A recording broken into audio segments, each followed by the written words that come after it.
In this video, how to fix Touchpad and Lenovo keyboard device errors on Windows. First, notice that the Touchpad option is missing from the Windows settings. When you check the device manager, you'll see the device isn't functioning correctly. This issue often happens when software like Driver Booster installs incorrect drivers.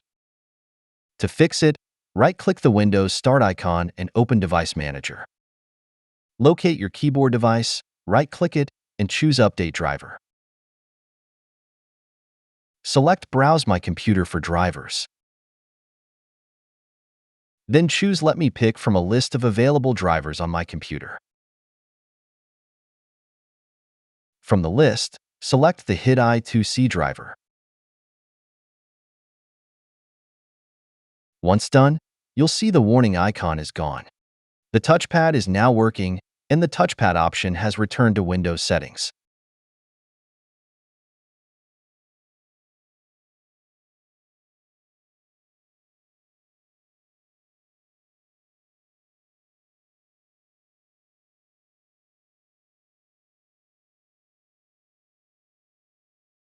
That's it.